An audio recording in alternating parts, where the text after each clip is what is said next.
कहानी कुछ इस प्रकार से शुरू होती है। फिल्म में खतरनाक जंगलों को दिखाया गया है, जहां तीन दोस्त छुट्टियां मनाने के लिए एक अजीब से घर में आए होते हैं। यह घर नदी के किनारे स्थित था। दो दोस्त बाहर बैठे हुए थे और मस्ती कर रहे थे, लेकिन उनकी एक दोस्त, जिसका नाम जेसिका था, वह घर के अंदर थी और उसकी हालत बहुत खराब थी। अब एक दोस्त जेसिका के पास आता है, जो पहले बाहर मस्ती कर रहा था। उसने भी एक किताब पढ़ी थी और जेसिका को भी सुनाई। लेकिन फिर कुछ अजीब होता है। जेसिका की आवाज बदल जाती है और वह उसी अजीब आवाज में किताब पढ़ने लगती है। उसकी आवाज सुनकर ऐसा लगता है कि उसके अंदर कोई और बोल रहा है। अचानक जेसिका उल्टी करने लगती है और उसकी आंखों का रंग बदल जाता है। इसके बाद वह अपने दोस्त के बालों को उसकी खाल से अलग कर देती है और बाहर जाकर उसके सिर को धड़ से अलग कर देती है। वह अपने दोनों दोस्तों को मार डालती है।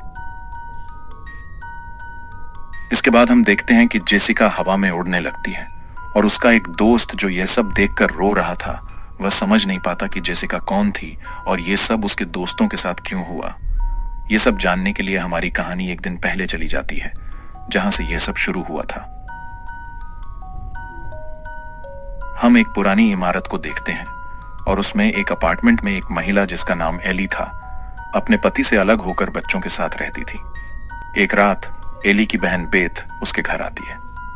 बेथ अपने बहनोई के लिए भी उपहार लाती है, क्योंकि उसे नहीं पता था कि उसकी बहन अपने पति के साथ नहीं रहती। जब बेथ एली से उसके पति के बारे में पूछती है तो माहौल उदास हो जाता है। इसलिए एली बेथ से अकेले में बात करने के लिए अपने बच्चों को पिज्जा लेने के लिए बाहर भेज देती है।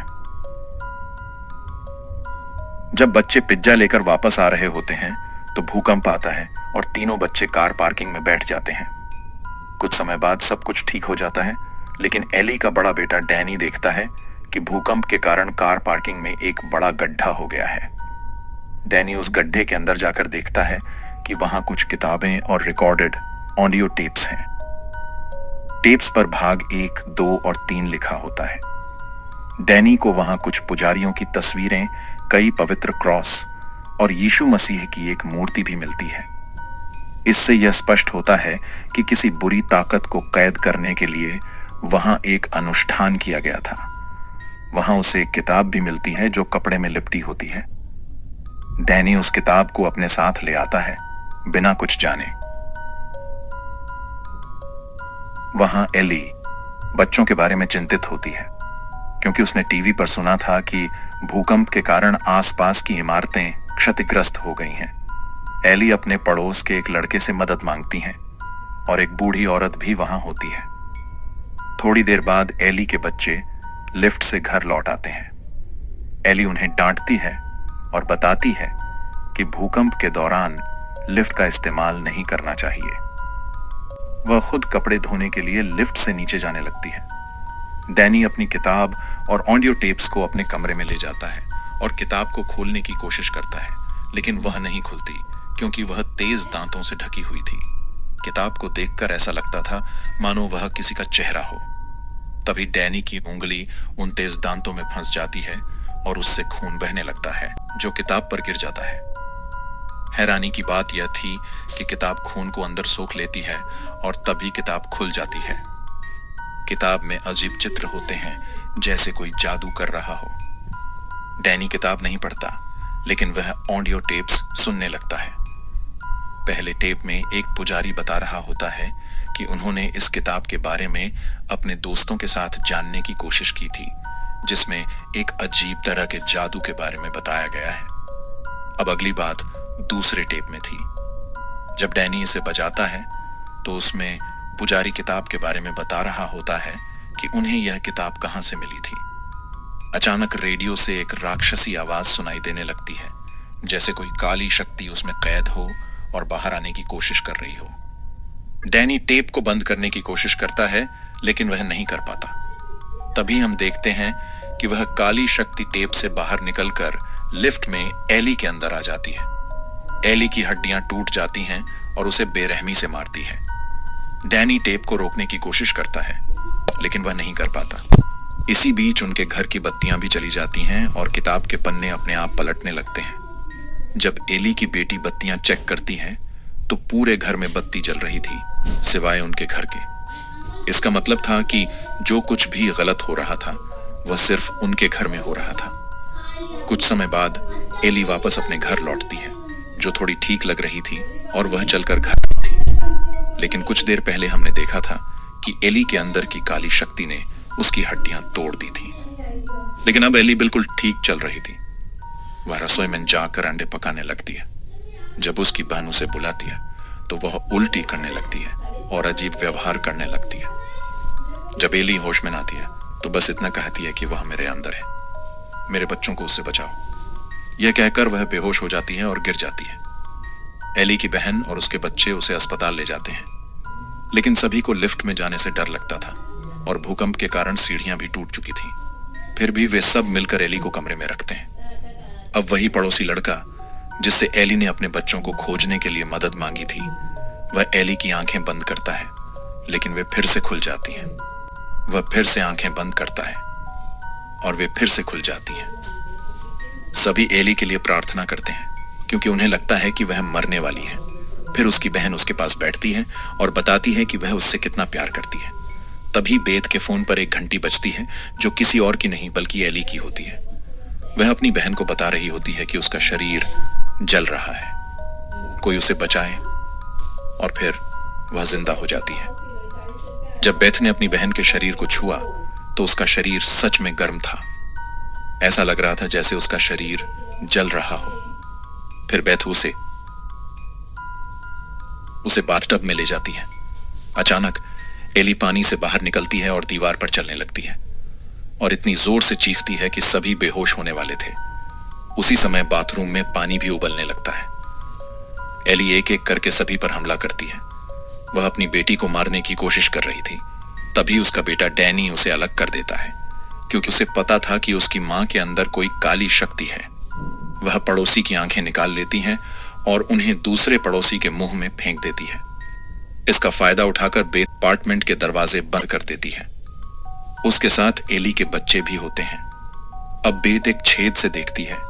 घर के सभी लोग, एली ने सभी को मार डाला था। बाहर एली की बेटी अपने भाई डैनी से लड़ाई करती है, क्योंकि उसे भी पता था कि यह सब उसी के कारण हुआ था। उसने टेप रिकॉर्डर चालू किया था और जादू की किताब खोली थी। यहां वे एक दूसरे से लड़ रहे थे। बेत अपनी सबसे छोटी बेटी को अपनी बातों में फंसाती है और उसे गेट खोलने पर मजबूर करती है। अब एली की बड़ी बेटी के साथ अजीब हो रहा था। उसके चेहरे पर अजीब निशान आ रहे थे और उसके मुंह से कीड़े निकल रहे थे। जब बेत एली की बड़ी बेटी के पास जाती है तो वह किचन में कांच के टुकड़े खा रही होती है। इसका मतलब था कि वह भी काली शक्ति के नियंत्रण में थी। मतलब था कि बड़ी बेटी भी उसकी तरह ही बुरी शक्ति के कब्जे में थी। वह अपनी चाहत पर हमला करती है और अपनी छोटी बहन को भी नुकसान पहुंचाने की कोशिश करती है, लेकिन उसकी छोटी बहन अपनी गुड़िया को उसकी सिर पर मारकर खुद को बचा लेती है। अब डैनी बेत को सब कुछ बता देता है कि यह सब उसी के कारण हुआ था। अब सब कुछ जानने के बाद बेथ डैनी के कमरे में जाती है ताकि वह आखिरी टेप रिकॉर्डर सुन सके। बेथ हेडफोन लगाकर टेप रिकॉर्डर सुनना शुरू करती है। वह सुनती है कि जो भी बुरा हुआ है वह उसी के साथ हुआ है और कोई और उसकी आवाज नहीं सुन सकता। जब बेथ तीसरी और आखिरी रिकॉर्डिंग सुनती है तो उसे पूरी सच्चाई का पता चलता है कि यह किताब एक पुजारी पिता को दी गई थी और वह इस किताब को पूरी तरह से पढ़ना चाहता था, लेकिन फिर चर्च के लोगों ने उस पिता को चर्च से निकाल दिया था, क्योंकि यह एक शैतानी किताब थी। यह इंसानी चमड़ी से बनी हुई थी और इस पर इंसानी खून से लिखा हुआ था। इसमें नर्क के खतरनाक राक्षसों को बुलाने के तरीके बताए गए थे। वह पिता इन सब चीजों को समझना चाहता था। अब बेथ टेप रिकॉर्डर में वही बातें सुन रही थी। यह सब सुनने के बाद बेथ भी सहमत हो जाती है। इसी बीच किचन में एली की बड़ी बेटी डैनी पर हमला करती है और उसे जला देती है। जिस कमरे में बेथ थी वहां भी एली आ जाती है। बेथ उससे लड़ने की कोशिश करती है। एली उसके मुंह से कहती है कि जो भी मैं हूं तुम मुझे आसानी से हरा नहीं सकती। अब सिर्फ बेथ और एली की छोटी बेटी ही बची थी। एली अब बेथ को मारने वाली थी।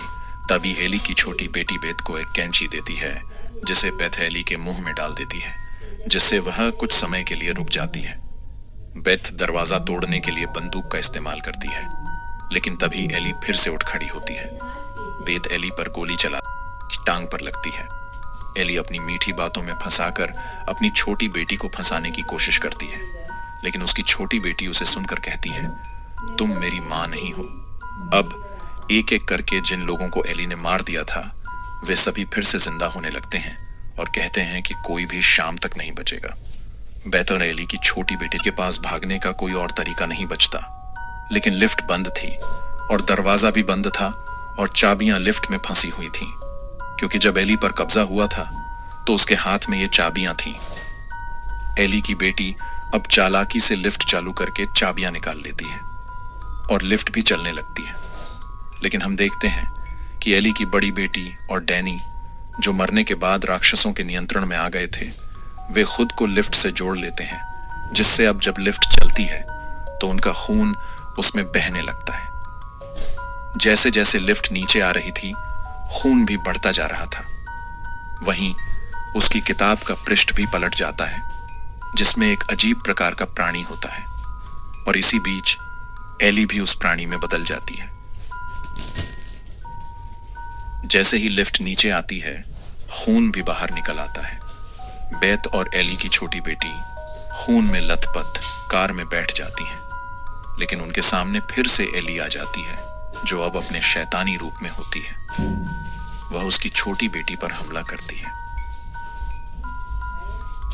तभी बेथ एक चेनसॉ लेती है और उसे मारना शुरू करती है, लेकिन इसके साथ ही एली की बड़ी बेटी और डैनी भी आ जाते हैं। बेथ उन तीनों को ग्राइंडिंग मशीन में डालकर मार देती है। अब अपने ही परिवार के 3 सदस्यों को मारना एक बहुत ही भयानक दृश्य था, लेकिन इसके अलावा बेथ के पास कोई और रास्ता नहीं था। इसके बाद बेथ एली की छोटी बेटी को लेकर वहां से चली जाती है, लेकिन वह दानवी शक्ति अभी खत्म नहीं हुई थी। अब अगले दिन का दृश्य देखते हैं। एक लड़की जेसिका उसी लिफ्ट से नीचे आती है, जो एली के नीचे वाली इमारत में रहती थी, और जेसिका वही लड़की थी जिसे हमने कहानी की शुरुआत में देखा था। अब जब वह लिफ्ट से नीचे आती है तो वह बहुत सारा खून देखती है और पुलिस को बुलाने वाली होती है। तभी एली के अंदर जो दानवी शक्ति थी, वह जेसिका के अंदर आ जाती है और उसे नियंत्रित कर लेती है। अब आप समझ गए होंगे कि जेसिका ने अपने दोस्तों को क्यों मारा, और वह दानव अब भी जेसिका के अंदर है। इस दानव ने कितना और विनाश मचाना था, यह कोई नहीं जानता। फिल्म यहीं समाप्त हो जाती है।